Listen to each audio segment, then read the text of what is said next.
Get ready to hear the truth about America on a show that's not immune to the facts with your host, Dan Bongino. All right, welcome to the Dan Bongino Show. Producer Joe, how are you today after a late night last night? Baby. Yeah, good to be here. Saw my son graduate last night. Yes, Big sir, from congrats, brother. Big congrats. We love Thank little you, brother. Joe. Thank Congrats, little Joe. Big shout out to our hundreds of Yeah. thousands of listeners. We love little Joe. He's a good man. Hey, just a quick you. administrative. Yeah, man, of course. You got it. He's my buddy there. A couple administrative things. One, a big thank you. The survey we put out yesterday, the demographic survey of our audience, it was not in the show notes. Huge mistake on my part. I take full responsibility. It was, however, on the website. And I'm not even going to say how many, but tons of people responded. Just so you know, in the corporate world, if you send out a survey on email and you get like a 1% response rate, it's like, hey, thumbs up. Ours was off the charts. Thousands upon thousands of people. And it wasn't even in the show notes. It will be today. I promise you. We are not collecting your personal information. I'm just trying to get an idea of what my audience looks like. The survey will be in the show notes today. Thanks to everyone who found it on the website yesterday. It'll take you 2 minutes or less to respond. We deeply appreciate it. And I want to send a big thank you to Media Matters. You may say, Media Matters? You mean those lunatic leftists who sit in their basements all day playing video games and watching Fox News? Yes. Yes. Media Matters. We have made their must-watch show list. They tweeted out clips from our YouTube show yesterday. And Paula, am I making this up? You know what, Paula? We need a snapshot, that little gray thing on YouTube. And our audience is through the roof because I retweeted their tweet about our show. So thank you, leftist lunatics on Media Matters. We were about 25% above our regular audience yesterday. Man. Thanks to you. Keep tweeting at Media Matters. Keep it up. I will retweet your content if it's good. Thank you very much, lunatics at Media Matters. All right, I got a lot to get to today. Yeah, I mean, I don't know how they did. Let's get Bongino. Let's promote to our people his content and his YouTube stuff. Wow, you got me there. Don't do that again. No. Ever again. You want to talk about ownership of the libs? This is how you live rent-free in their heads. You get them to tweet your content and advertise your show. Thanks, pal. Don't dare do that again. Ever.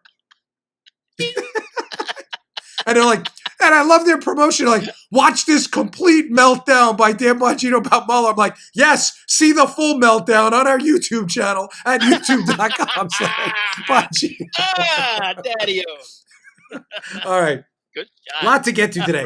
The disgraceful Mueller press conference yesterday, awful stuff. I'm going to get to that and what you may have missed yesterday and Mueller relying on ambiguity. All right, today's show brought to you by our buddies at Genucel. Hey, you ever say, I wish this double chin would just go away? Double chins, sagging jawlines, and turkey necks are real problems. There you go, turkey necks. Until now, introducing Genucel's jawline treatment formulated with MDL technology. You know, Robin S. from Lubbock, Texas, who's become famous on this show, wrote, I put the jawline cream on my neck 2 or 3 days ago. It's the best my neck has looked in 20 years. Several people told me my face looks young. I'm blown away. But the only email that matters from my mother-in-law who said, Danny, you better get me more of that Genucel. Sure, you could use expensive and harsh treatments. Why do it? Right now, get the Genucel jawline treatment absolutely free when you order the classic Genucel for eye bags and puffiness. And with its instant effects, you can see results in the first 12 hours, guaranteed, or your money back. Text the word young, like the opposite of old, because that's how you'll look young, to 77453 or go to Genucel.com. That's Genucel.com for a limited time. Chamonix will include a second surprise luxury gift free. Text young to 77453 or visit Genucel.com. That's Genucel.com. All right, let's go. Okay, Mueller is lying. I don't know any other way to say it. Bob Mueller sadly has ended his, I guess you could say, storied career. If you're a Mueller fan, we'd be leaving out a lot of the unstoried stuff that happened. But Mueller is going to end this career on a real low note. What Bob Mueller did yesterday at the press conference was a disgrace. Now, I covered most of it, so I don't need to relitigate most of I pointed out yesterday, what is it? I have my notes from yesterday's show. about 4 or 5 things from it that were takeaways. But the one thing I wanted to double down on now is what he did with this OLC guideline. Let me play this first. I'm going to play a video for you, and I want to set it up though. The Office of Legal Counsel are like lawyers for the Justice Department. That's the best way to say it. They provide guidance. The guidance is not law. It is guidance. That's why it's called Office of Legal Counsel guidance, okay? The OLC guidelines and guidance indicate that you cannot indict a sitting president. Copy? Now, Mueller's playing a little trick with this. And Joe, I'm going to need you today as the ombudsman. If it gets complicated, stop me. But the trick, when you understand what he's doing, you'll see why Mueller's not a good guy. What Mueller's doing is sleazy and shady right now. Bob Mueller's relying on a bunch of ambiguity, knowing the left-wing media and their liberal hacks will take that ambiguity he leaves out there and runs with it. Here's what I mean. He says something completely different in private than he does in public. In private, he has told Bill Barr that the reason he didn't charge the president in his Mueller report with obstruction is not due to the OLC guidance that says you cannot charge a sitting president. Does that make sense? He has already said that in front of multiple witnesses, multiple times to the Attorney General. Did you not charge the president, Bob, because the OLC says you can't charge a president? No, that's not why I did it. Now he comes out in a press conference yesterday and says something completely different. This is a side-by-side. It's about a minute cut of what Mueller said yesterday and what Mueller told Barr and multiple witnesses before that to show you Mueller can't possibly be telling the truth. If we had had confidence that the president clearly did not commit a crime, we would have said so. We did not, however, make a determination as to whether the president did commit a crime. The introduction to the volume 2 of our report explains that decision. It explains that under long-standing department policy, a president cannot be charged with a federal crime while he is in office. That is unconstitutional. Even if the charge is kept under seal and hidden from public view, that too is prohibited. The special counsel's office is part of the Department of Justice, and by regulation, it was bound by that department policy. Charging the president with a crime was therefore not an option we could consider. On March 5th, we specifically asked him about the OLC opinion and whether or not he was taking the position that he would have found a crime but for the existence of the OLC opinion. And he made it very clear several times that that was not his position. He was not saying that but for the OLC opinion, he would have found a crime. He made it clear that he had not made the determination that there was a crime. Okay, let me be crystal clear on yes, thank you. Let me be crystal clear on what's happening here. The Democrats and the liberal media lunatics are framing this now as a he said, she said, or he said, he said. Yeah. In other words, they're saying, look, Mueller would have found a crime here of obstruction. He said it yesterday, and the only reason he didn't is because the legal counsel guidelines prevent him from charging the president. Therefore, the media, in their activist role, jumps to the conclusion that the president committed a crime, and the only reason Mueller didn't charge him is because the Office of Legal Counsel has said you can't charge a sitting president. You tracking me? But that is absolutely not what he told Bill Barr and multiple witnesses at the DOJ, including Rod Rosenstein, who is no friend of Trump's. He literally signed a FISA warrant to spy on the Trump team, okay? Multiple, so it's not a he said, well, the media is going to say it's Barr's word versus Mueller's. It is not. It is Mueller's word versus Barr versus Rosenstein. And by the way, as you can see from this statement from the Department of Justice issued yesterday, the Department of Justice's actual opinion and multiple people at the Department of Justice. The attorney, just as the official statement of the Department of Justice yesterday, The Attorney General's previously stated that the special counsel repeatedly affirmed that he was not saying that but for the OLC opinion, he would have found the president obstructed justice. The special counsel's report in his statement today made clear that the office concluded it would not reach a determination one way or the other about whether the president committed a crime. Here's the key line. There is no conflict between these two statements. You may say, this is now really confusing. Of course there's a conflict. Mueller in public just said yesterday, or at the only way to read what Mueller said, and Andy McCarthy has a terrific piece up about this today. The only way, it'll be in the show notes, to read this, you gotta remember that, take that down. The only way to read this, because I didn't put it in originally, is that Mueller is giving a dog whistle, like Joe said yesterday, he was right, to the press to say Trump obstructed justice and the only reason I didn't do it is for the OLC guidelines. That is not what he has said behind closed doors. Right. It is, the statements do conflict. Mueller is not telling the truth.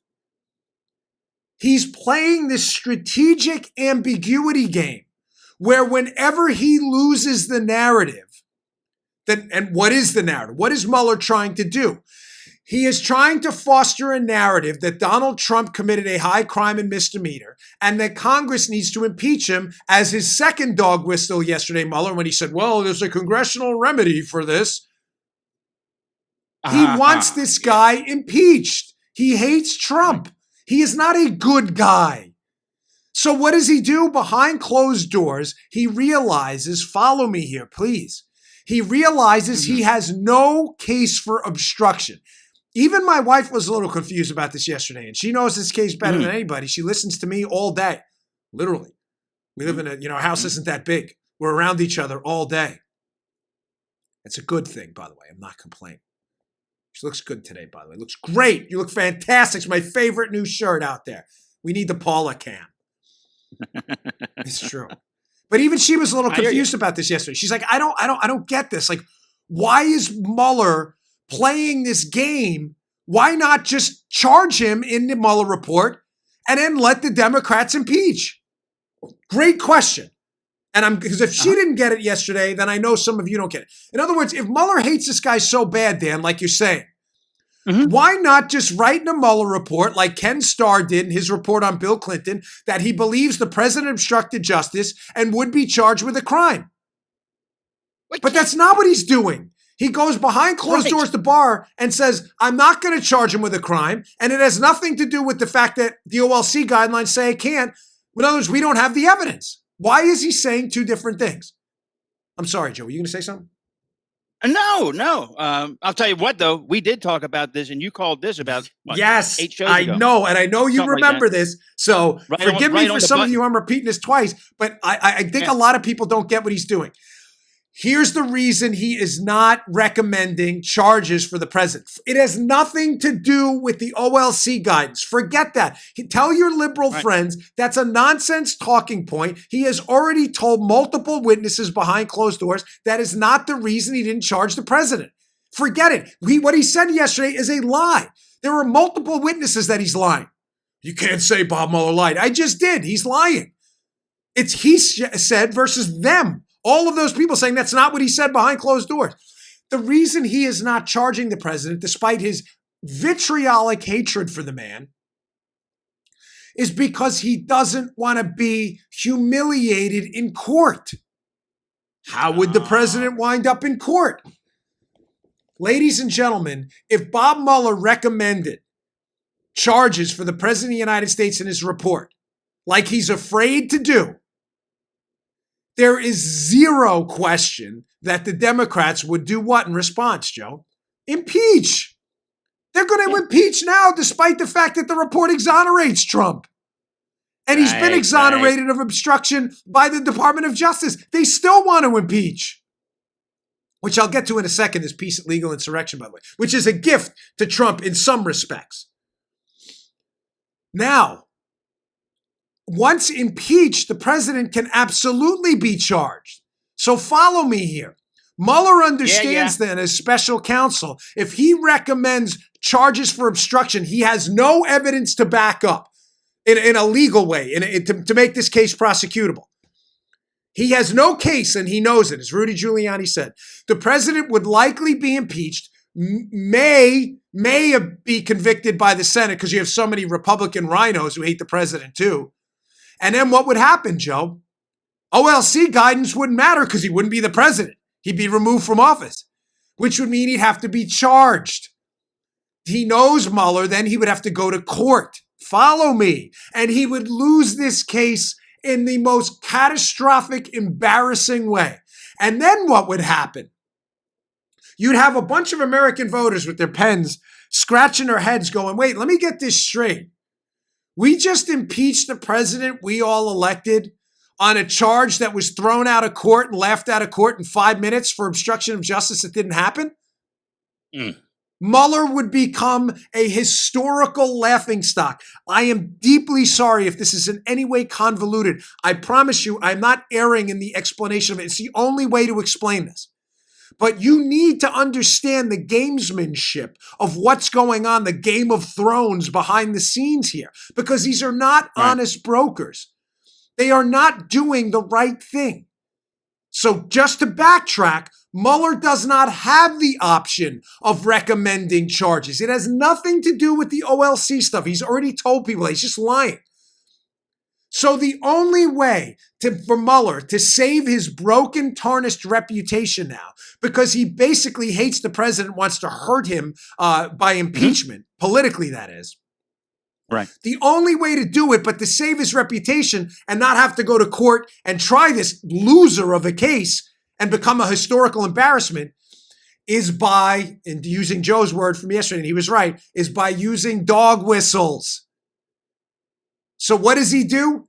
He yesterday goes out, despite having said the opposite to Barr behind closed doors. He goes, well, you know, the OLC thing basically got in our way. Wink and a nod in the goofiest way possible, right?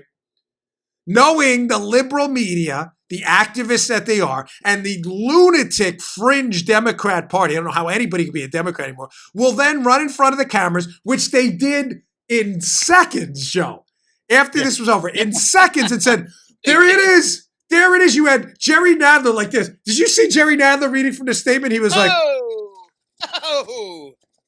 yeah. President Trump committed a crime. And then they start asking him questions, and he doesn't even put the paper down. He goes, like I said, President Trump committed a crime. He was so nervous, Jerry Nadler, because even the audience is laughing at him because he knows he doesn't have a case either.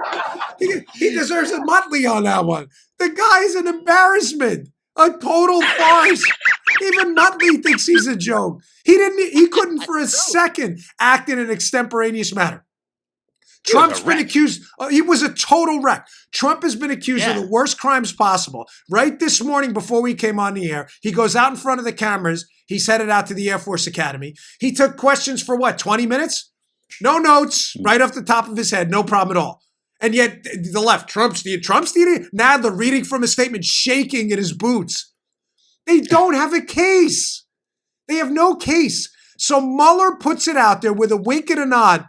Hey, I really did have a crime here, but I couldn't do it for OLC rules, even though I told Barr the opposite. I know you liberal media types and Democrats will pick up what I'm saying. Trump really committed a crime, and you should really impeach, but don't come back to me for answers. I'm gone, by the way. I'm running off into the sunset. I'm not taking any questions. There you go, Mr. Bongino. That is so cowardly. So cowardly. Cheap. Joe, you have Barr in front of the cameras now, multiple times, up on the Hill, under oath. Trump in front of the cameras. This guy's the most transparent president we've ever seen. You don't have to like him, but you suggesting he's not transparent stop humiliating yourself, please. The guy's in front of the camera all the time. And yet the one guy who could clear this up, Bob Mueller. Bob, why did you tell them the OLC thing had nothing to do with you not charging the president with a crime, and then dog whistle to the press that you would have charged them with a crime yesterday, despite for the OLC? Right. Those two statements can't be true. Why are you lying? I'm not answering any questions. I am the almighty Bob Mueller. It's ridiculous. This guy is getting away. He leaves it ambiguous. Yep. Let me tie that up then. He leaves it Okay, ambiguous cool. and gives conflicting statements. OLC got in the way. OLC didn't get in the way. Because he understands, Joe, that this is a media Rorschach test. He knows that when he leaves it ambiguous and doesn't give a clear explanation, which is what his purpose was yesterday, to be ambiguous, that the media will interpret it how, Joe? In the worst anti-Trump way possible. Bob Mueller knows this guy's not dumb. He was saying, I won't get in your way either. I won't get in your way because I'm not talking about it. Yes, I am gone. I will leave the ambiguity. Ambiguity. Gosh, spit it out, Bongino. Up to you, because I know you hate Trump. I know you will assume, which will make an ass out of you and me, has been said. I know you will assume I meant I had a crime, but I didn't charge him if I dog whistle this OLC thing, even though I didn't, because I told Barr that. And I know this will be the media. This was all about a soundbite for the media, knowing ambiguity works against Trump because the media hates him. That's it. Good one, Ladies and Dano. gentlemen, Good one. it's the only explanation for what happened. Now, I got more on this. It's important. I'm going to get to it in a second, especially how this impeachment thing is, because they're going to run with it now. It's very, I don't want to say with 100% certainty, but I would be leaning 51% right now that they are going to move towards impeachment. Hold on, I got more on that. Today's show also brought to you by my buddies at Brickhouse Nutrition. This is one of their best products out there. I love Brickhouse Nutrition. If you have not yet tried Foundation on this show, you're making a big mistake. Go to brickhousenutrition.com/Dan. Pick up a bottle of Foundation today. It's one of my favorite supplements out there. It is a creatine ATP blend. It is the finest nutrition supplement I've ever taken. You don't believe me? Take this product, Foundation, and try what I call the 7-day mirror test. The product takes about 5 to 7 days to load in your system. Go look in the mirror before you take it. Take a little bit of a mental snapshot of what you look like. And then 7 days after you start taking the product, follow the label instructions in the back. Watch how much different you look.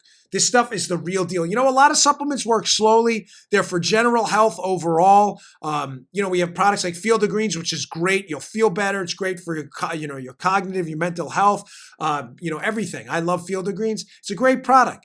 But it's a lifelong bedrock staple. It takes a little while to take effect, change your dietary habits. This works right away.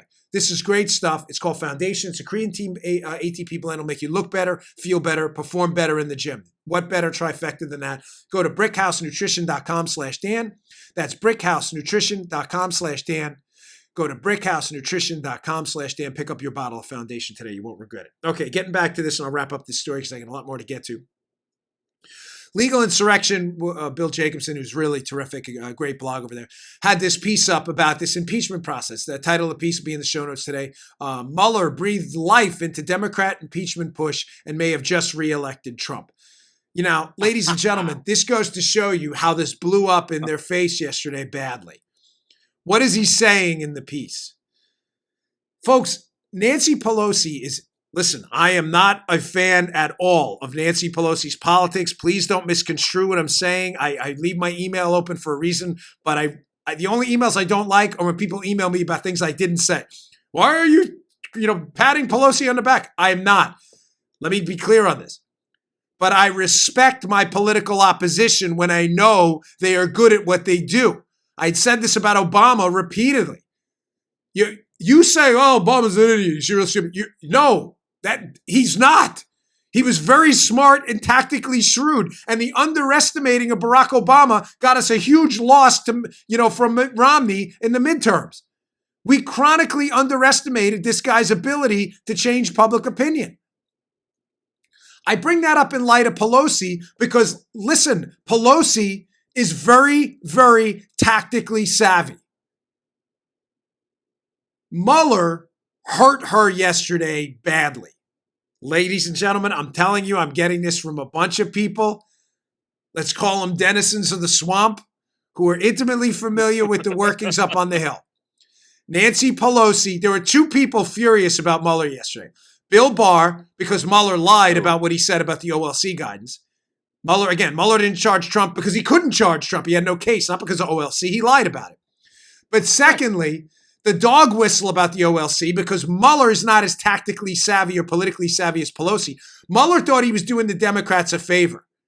Look, I'll give you this dog whistle. There was a crime and I just didn't charge it because of OLC. Impeach! Ladies and gentlemen, Pelosi doesn't want to impeach because she knows it is going to blow up in her party's face. She knows this. She is not dumb. She is wrong politically, ideologically. She's on the wrong side of nearly every issue. She is not stupid. Why will impeachment not work for her? Because the impeachment talk, I don't want to say was dying down because the radical portion of the Democrat Party is never going to let it go. The Rashida Tlaibs, Adam Schiffs, the loony Eric Swalwells, they're not interested in reality. They're just going to push for impeachment no matter what. But what's that guy? Max in the Staten Island district. I forget his last name. Democrat in a Republican district. The Connor Lambs in Pennsylvania. I forget the guy's last name. I'm sorry, Max. No disrespect intended. But I see them on Fox a lot, and they try to toe the moderate line because they're congressional representatives in districts that lean Trump, lean Republican. They don't want anything to do with impeachment. It is a total loser. A poll I just saw, only, 19% of Americans support impeaching the president. Do you understand this is a loser? The problem is that same 19% are now Democrat primary voters choosing the next Democrat nominee for the presidency of the United States. So all of these candidates, Kamala Harris, Looney Swalwell, de Blasio, Buttigieg, all of them, Beto, they all have to push for impeachment knowing it is a loser in the general because they have to get past the primary first. Ladies and gentlemen, there is a big difference between what happened. I had this debate last night with Chris Hahn on the Laura Ingraham show on Fox. Hahn was actually right about one thing. He's like, listen, impeachment is bad. No matter, it's just not a good thing and no one should wish for it. But he goes, I don't think impeachment is going to help Trump. He's right and he's wrong. Yeah, listen, ladies and gentlemen, of course being impeached in the House of Representatives. Remember, being impeached doesn't mean you're removed from office. Being impeached is the equivalent of an indictment. You then go to trial. But the president doesn't go to trial in the courts. He goes to trial in the Senate, presided over by the Chief Justice of the Supreme Court. Folks, they don't have the votes in the Senate to remove the president from office. Pelosi knows that. That's what happened with Bill Clinton, who was impeached. They lost the trial in the Senate. And they looked ridiculous, even though Clinton actually committed crimes. The difference here is Clinton actually committed crimes. Trump did not. Mueller did not recommend any charges. Ken Starr did. Do you understand the difference? Think of how bad this will be. Yes, no president wants to be impeached. Hahn's correct about that. But his second point, Joe, that this is going to be a total loser for the president, a catastrophe. I'm not so sure. I think Jacobson may be right. No one wants to be impeached. But Bill Clinton, listen to me, was impeached on crimes that Ken Starr actually recommended in his report. In other words, he said, this guy committed these crimes on this date. Here's the evidence. And it still blew up in there. Bill Clinton left office with 60% approval. Because the American people don't like elected politicians trying to remove other elected politicians for purely political reasons. That's why. Why will it blow up in their face even worse now? This is where Hahn is wrong. Because there is no underlying crime. There is no collusion. That's over. It was a hoax. Mueller said it was a hoax. It's over. Number one. And number two, on this obstruction charge they try him on, how are they going to? Mueller didn't even recommend charges on obstruction. Right. Do you think the Senate's, they will never get past that in a Senate trial? Every single witness at the trial. Sir, you keep saying the president obstructed justice, yet a $40 million investigation with 500 search warrants and millions of emails didn't actually uncover any obstruction charges. Why? Do you know something Bob Mueller didn't? The case would be humiliating. Mueller would look like an idiot. The Democrats would look like idiots. They would lose so badly, it would be embarrassing. That's why Pelosi's freaking out right now. Because she fully understands that they've got a big problem. The impeachment stuff was finally starting to wane just a little bit. And what does Mueller do? Bob Mueller, super patriot, to the rescue. As Joe said yesterday, dog whistle. I would have charged him, but that OLC thing got in the way. That's not what you told everyone else, Bob. And then what happens? Here you go, dog whistles, that's right. And all of a sudden, the impeachment, here we go. Reaching the asymptote again. I mean, they cannot control themselves. This reminds me of this impeachment thing. This is one of the most predictable acts of political suicide I have ever seen by the Democrats. This trial will be humiliating. It reminds me of the Ren and Stimpy episode where they tell him, don't touch the red button, it'll destroy the world. And the whole time, you gotta touch the red button. They cannot avoid touching the impeachment red button. It is an act of pure political suicide. So yes, impeachment is not a great thing. But politically speaking, I do not believe it would be the catastrophe. I'm not recommending they do it. I do not think it would be the catastrophe that some of these hacks think it would be. It will blow up in their face. All right, I'm sorry, folks. I had a lot. I know I covered it yesterday, but there's so much. I'm getting emails from so many different sources. I just want you to get a full scope of what's going on. Yeah. Hey, one quick last thing, because you know what, Joe, we talked about it. I'm sorry I didn't tie it up as well as I wanted to.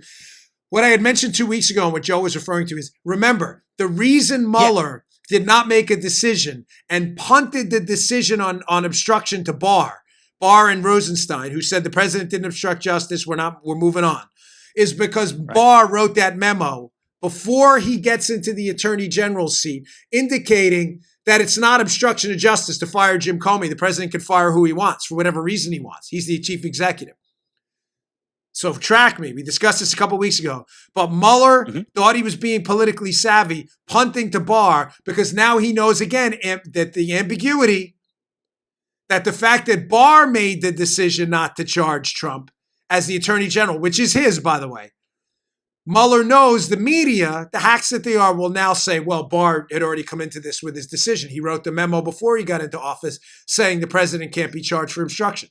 You get it? Yep. Yeah, boy. Don't forget that. Remember. Mueller tried two things, the two stunts, punting to Barr, knowing the media will blame Barr for being political because he already wrote that memo, because that's what the media does. And secondly, dog whistle OLC, even though I can't really say OLC, knowing the media will say, look, crimes were committed, OLC got in the way. That's all that happened yesterday. Understand that, you understand this whole case. All right, today's show also brought to you by our buddies at Policy Genius. Hey, there's a widely held belief that procrastination is a bad thing, but life isn't so black and white. Sometimes procrastination can work in your favor, huh?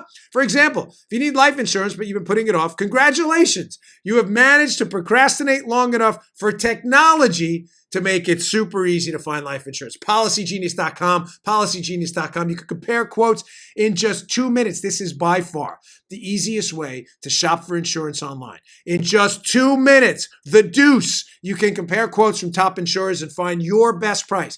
Once you apply, the Policy Genius team will handle all the paperwork and red tape. You don't have to worry about any of that. So sales pressure, there's none of that. There's no hidden fees, just financial protection and your peace of mind. And Policy Genius doesn't just make life insurance easy. They can help you find the right home insurance, auto insurance, and disability insurance. We like that. So if you need life insurance, but you've been busy doing literally anything else, check out PolicyGenius.com, PolicyGenius.com, the easy way to compare all the top insurers, find out the best value for you, PolicyGenius.com. Nobody wants to shop for life insurance. That's why PolicyGenius.com made it easy for you. Nice. Okay, moving on. I wanted to give you some inside perspective about a story that, again, is fake news, but the media is very good at fake news. That's actually their one area of expertise. You saw this John McCain story yesterday, the USS John McCain. I didn't see it. It's in the Wall Street Journal. The story, having been a Secret Service agent in my prior career, I hate to say that. I'm not jamming it down anybody's throat, but I have a unique skill set. I used to do this stuff. Here's the story. It's according to the Wall Street Journal. Apparently, the White House wanted the USS John McCain, quote, out of sight during Trump's Japan visit. Ladies and gentlemen, the story is not accurate. The White House did not want this. So just to be clear what we're talking about, President Trump just got back from Japan.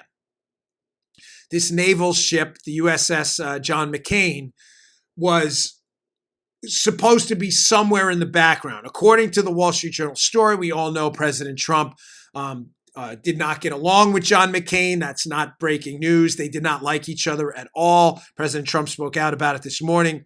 According to the Wall Street Journal story, the White House, I should say, to be precise about their headline, wanted the John McCain removed. I guess he didn't want his name in the background or didn't want the president to see it. Ladies and gentlemen, that is not accurate at all, according to my sources and the sources of many others. Now, somebody may have wanted the John McCain removed or the name John McCain covered up. I'm not denying that. But it was not the president. It was not the president. I just want to be crystal clear on I will take this story to the grave.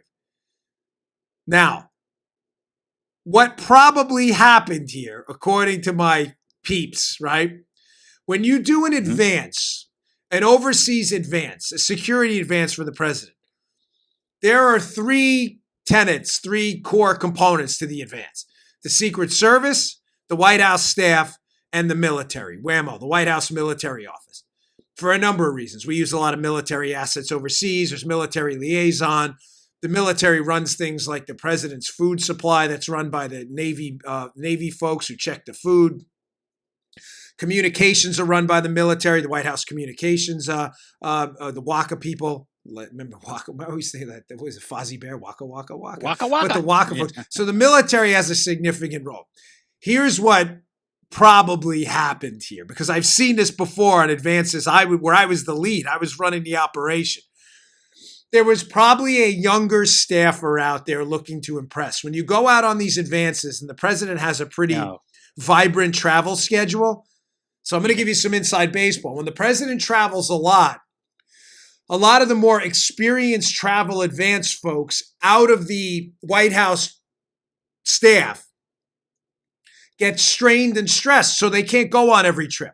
So what starts to happen is they start to pull people with less experience. They can pull people out of HUD, out of HHS, whatever it may be, and say, listen, we need you to act as White House staff on this overseas trip, okay?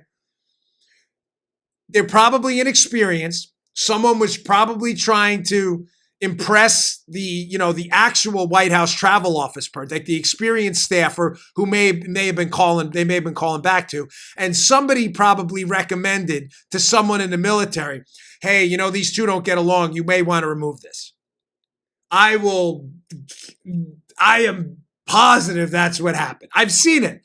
I've seen some of the dumbest requests you have ever seen come out of these trips, where young, inexperienced staffers do absolutely ridiculous things on trips. And either the Secret Service lead or the White House Military Office lead will be like, hey, Joe Staffer, we're not doing that. So, I mean, I can tell you one story in Indonesia where the guy's requests were so ridiculous that the Indonesians came to me and said, don't even have this guy around. Get him out of here. He was seriously. I was like, I can't get him out of here. The White House staff makes these decisions, not us. It's not security related. Folks, the story is a big nothing burger. It was probably an inexperienced staffer just making a bad call. The president said it today during the presser on the South Lawn. Oh, thank you, Paul. And his tweet, I'll read his tweet to you. President Trump's Twitter account. I was not informed about anything having to do with the Navy ship USS John S. McCain during my recent visit to Japan. Nevertheless, FLOTUS, First Lady, and I love being with our great military men and women. What a spectacular job they do. Folks, he's not making this up. There is absolutely no way that decision went up to the President of the United States. And forgive me in the Wall Street Journal if you didn't, I don't mean to insinuate that they said the President had a direct role in this. They said the White House. So technically they could be right if it's a lower level staffer. But when you write that in a headline, it insinuates it somehow like this was some high level decision. It was not, folks.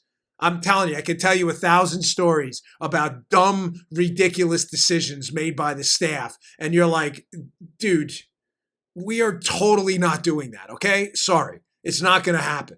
I'm the staff. You're not the staff. I had one staffer running around in the Republican administration telling people he was Secret Service because they wouldn't listen to him because his decisions he was making were so dumb. No, I'm not kidding. We're overseas, and the guy's like, hey, one of your agents is telling me to do this with the mags and stuff. I go, what agent? I'm like, I was the psych guy. I didn't say it. I didn't say to do that. And they're like, that guy over there. I'm like, that's not an agent. That's a staffer. They're like, oh, but he's got the earpiece. I bring him over. He's quaking in his boots. I'm like, hey, you. Gave him the dreaded. I'm like, did you tell them to do that? Tell them you were Secret Service? No. I said I was with the Secret Service. No, you're not with the Secret Service. You are with the staff. And you should have seen the guy like sweating. It was hysterical to watch. They do that all the time. He was doing his best Jerry Nadler, Doing his best Jerry Nadler. Oh, Jerry Nadler.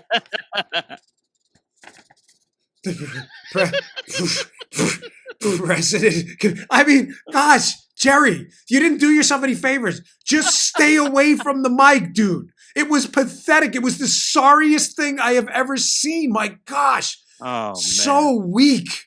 And the guy asked him a question. He reads from the exact same statement. Yeah, we heard that. Are you going to have an extemporaneous thought this entire time? All right, last read of the day, and I want to get to some other big story by John Solomon. Hey, we got a new sponsor. I am really ecstatic to have on board, folks. Tommy John. I have been a fan of Tommy John. I kid you not, for a very long time. I've been wearing their underwear forever. Love them. All right, my wife loves them too. So do I love them because my wife loves them. She's demanded I be diplomatic on this. I'd prefer not to, but I love my wife to death, and I don't want to get divorced after the show. But she loves Tommy John. Is that okay, Paula, to say? Yes, okay, thank you. I could have taken that 2 or 3 steps. We love Tommy John in this house. Hey, this Father's Day, Tommy John is reminding you that their quick draw fly saves guys 217 minutes of unnecessarily fumbling per year. You know what I'm talking about. That's a lot of time. So instead of fly fishing in the bathroom, Dad can spend more time out on the water. Whether it's your father, brother, or husband, give the gift of life. Changing comfort this Father's Day with Tommy John. These are the most comfortable underwear you will ever wear. Love them to death. Love them. My wife loves their products for women too. The best. Tommy John's lightweight, breathable underwear and limited edition outdoorsy prints and colors are perfect for everything from fishing trips to weekend getaways. It's Father's Day. This is what you want to get the man in your life. Plus, for guys more likely to recline than cast the line, they've created exclusive Father's Day gift sets featuring loungewear, apparel, and additional underwear styles so comfortable he won't even believe it. Their underwear legs never ride up. You know that feeling? It's pretty awful. The waistband never rolls down, and you'll never get a wedgie guaranteed. But did you know you're covered for? Yeah, that is great. You don't want those. All Tommy John is backed by the best pair you'll ever wear, or it's free guaranteed. If he doesn't love them, as first item, you get a full refund. Grab your gifts early. Their limited edition collections are sure to sell out. Tommy John, no adjustment needed. Here's what you do. Go to TommyJohn.com/Dan for 20% off your first order. 20% off TommyJohn.com/Dan. Find out how you can get free expedited shipping, guaranteed Father's Day delivery on orders placed by January 12th. That's TommyJohn.com/Dan for 20% off. TommyJohn.com/Dan. Welcome on board, Tommy John. I can't tell you how happy I am to have you here. TommyJohn.com/Dan for 20% off. Okay. John Solomon had another fascinating piece out yesterday. We love John. John has just been all over this case in the Hill. This will also be in the show notes today. It doesn't require a lot of deep analysis, but it does add to the case that's been ongoing in this show for well over a year and a half now, that the FBI used a source in their case to get a warrant to spy on the Trump team, Christopher Steele.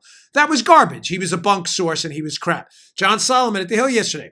Did the Brits warn about Steele's credibility before Mueller's probe? Congress has evidence. Now, the story is pretty fascinating, but it's very simple to explain. After the Trump election, in the transition period, Joe, sources, according to Solomon, John Solomon's sources are telling him that a note from the United Kingdom's national security folks, a note was hand-delivered to people on Lieutenant General Mike Flynn's staff. Who was Flynn at the time? Flynn was the incoming national security advisor for the incoming President-elect Donald J. Trump. This handwritten note said, listen, Steele's do not trust this guy. Multiple people have seen this note. Now, Nunes and others are desperately trying to get a hold of this note. Solomon seems to indicate it is sitting somewhere in a safe, but that it will be exposed. But ladies and gentlemen, this is another nail in the coffin of the FBI's story that they had, like I discussed yesterday with Jim Comey, probable cause to investigate Donald Trump. Probable cause means your evidence is verified based on a verified source. How many nails in the Christopher Steele credibility coffin do we need?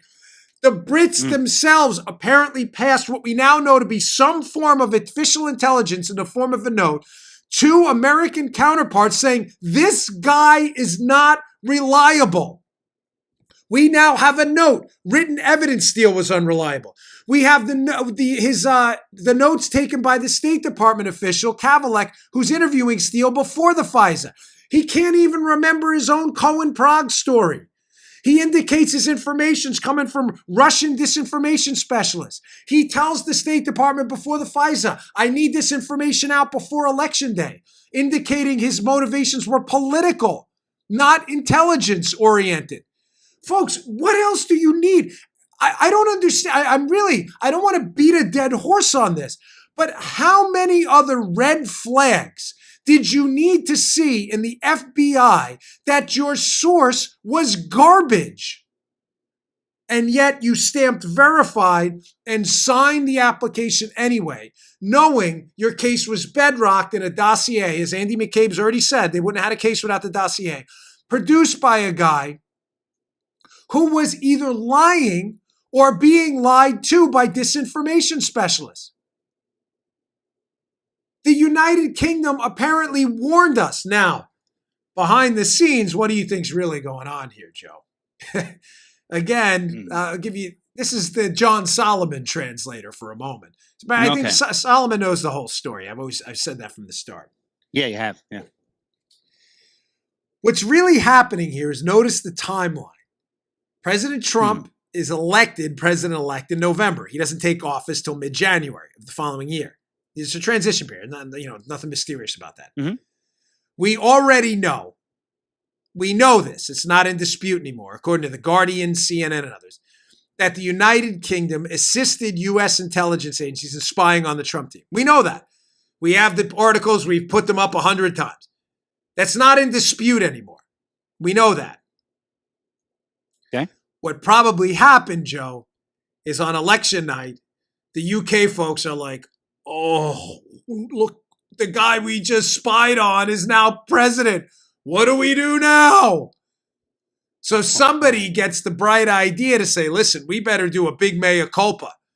Somebody better, now you get it? You see where I'm going with this? Yeah, somebody write a letter and we will hand deliver it, making sure they get it, that we don't trust this Steele guy. What do you mean? You mean the same Steele guy you did trust while you were spying on the Trump team during the campaign? Yeah, that guy. Mm-hmm. In other words, look, we're covering our own butts here. We don't trust this guy.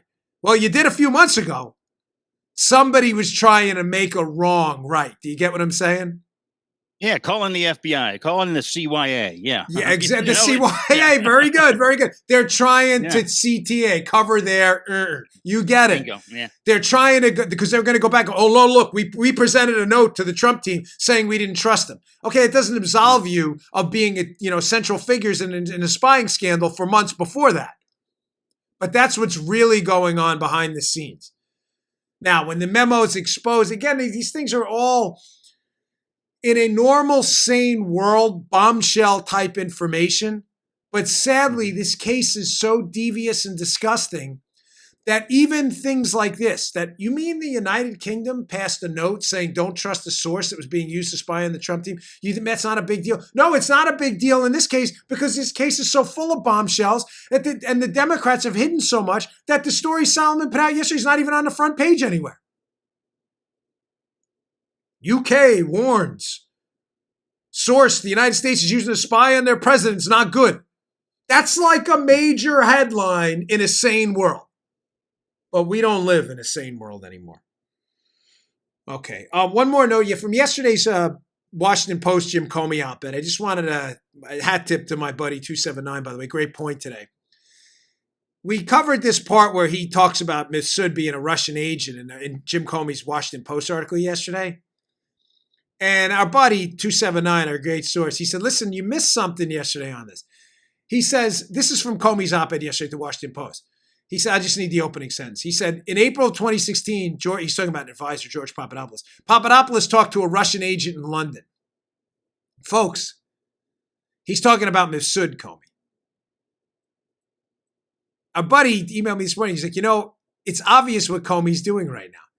Comey keeps claiming Mifsud is a Russian agent, despite the fact that the evidence is overwhelming that Mifsud, who spoke to Papadopoulos, is a Western intelligence asset. In other words, was involved in the framing of George Papadopoulos and the setup of the team. Because Comey's defense later on is going to be, hey, I was told by the CIA and others this guy was a Russian agent. I'm not going to backtrack on it now. Go ask them. Nice pickup. Nice pickup, 279er. You are the man, Daddy-O. Nice job. You are absolutely right. I agree with you 1,000%, and I neglected to bring that up yesterday. This is Comey's opening defense if he is prosecuted for either leaks or for intentionally misleading the court. Comey's defense is going to be, I'm not backing down from this Mifsud was a Russian agent thing because that's what that guy told me.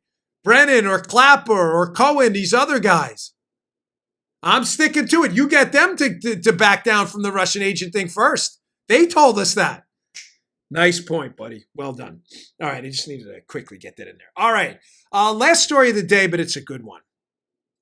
Showing you there is absolutely no bottom to the depravity of the left. There was a piece up in the Wall Street Journal about this unbelievable guy, Robert Smith. And the title is by Jason Riley, who I love his work at the Wall Street Journal.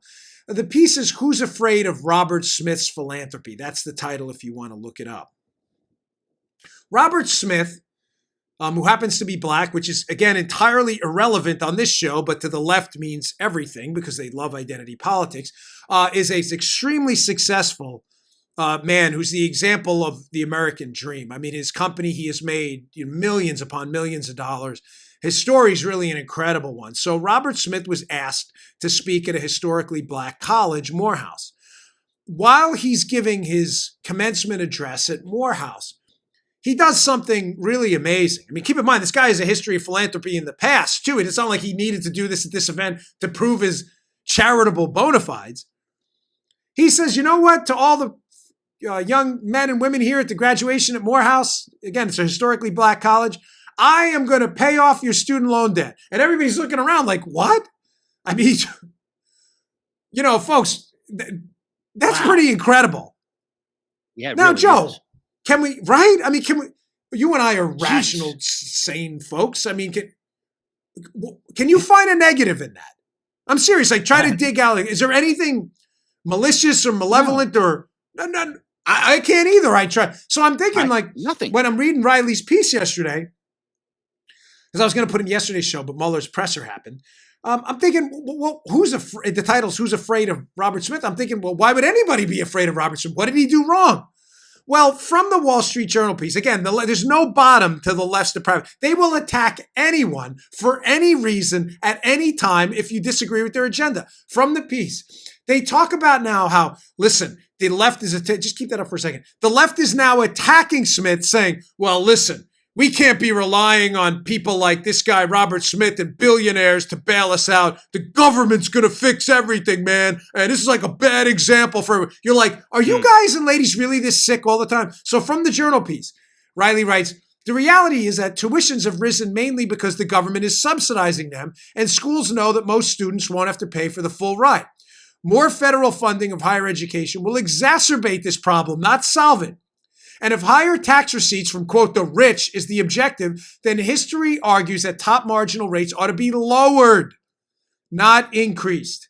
After those rates fell under Coolidge, Kennedy, Reagan, and George W. Bush, both the amount and share of taxes paid by top earners rose. Bingo, Jason Riley. Nice work. That is an evisceration of the left's talking points. So let me tie up what I'm saying because I put them in kind of disparate little boxes here. Generous, extremely generous human being, Robert Smith, gives a commencement address, pays the student loans of all of the attendees thereof, or agrees to. The left then attacks this guy, saying, well, that's not what we should be relying on. We should be relying on the government. And by the way, Robert Smith, the millionaire donor who did this, he should be paying more taxes to do it, and they should tax him, and that's the solution. Erroneous. Thank you, Vince. Yes, totally erroneous. Riley eviscerates those 2 points.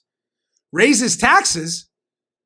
Riley points out what we've pointed out on this show for, 4 years now, that the historical evidence that raising taxes on the rich indicates 2 things will happen.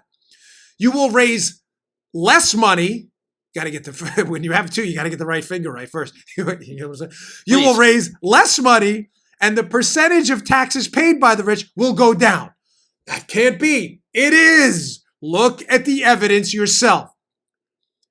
Coolidge, Reagan, Kennedy, George W. Bush lowered taxes on the rich, and both the percentage of the tax load they paid and the amount of taxes raised went up. You get what I'm saying, Joe? Riley's making the point that you want to raise more money for the government to pay off tuitions instead of them donating privately by raising their taxes, knowing you're going to raise less money. So you can throw that solution out the window. But again, don't let that simple fact and that data point get in the way of your stupid argument. Secondly, you think more government intervention in universities and colleges and student loans is going to help? It is precisely the fact that the government is involved in the financing of higher education that it is so expensive. What are the 2 areas, right, where costs have outrun inflation and the Democrats are constantly complaining about costs being out of control? What are the 2? Number 1, healthcare. The biggest government footprint of all. Almost 40+% of healthcare is paid for by the government. You introduce a third-party payer, prices go through the roof. You separate the patient from the doctor, nobody knows what they're paying, prices go through the roof. Where else? Well, of course, universities. The government took over the student loan system. You separate the student from the college, and you get the government involved, you have the third-party payer problem over and over. The government involvement in the system is why college is so expensive. It's not going to solve it. So both of their points are ridiculous.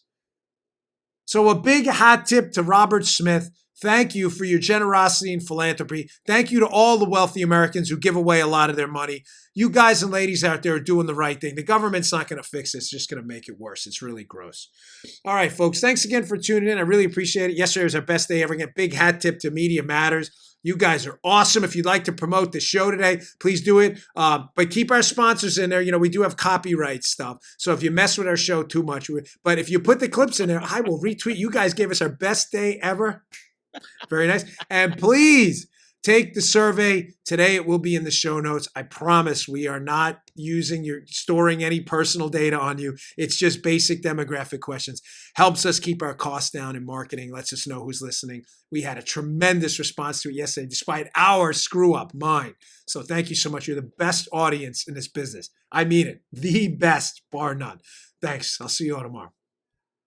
All right, today's show is brought to you by our buddies at Brickhouse Nutrition. They make one of the finest nutrition supplements out there.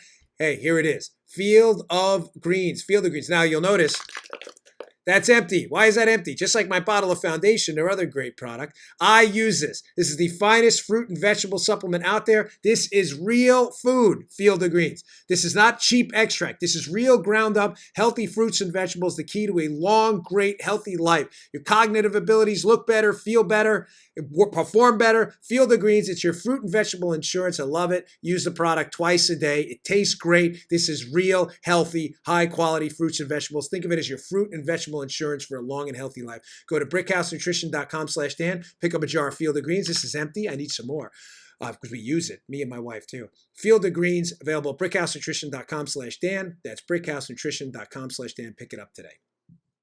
You just heard the Dan Bongino Show. You can also get Dan's podcasts on iTunes or SoundCloud. And follow Dan on Twitter 24/7 at DBongino.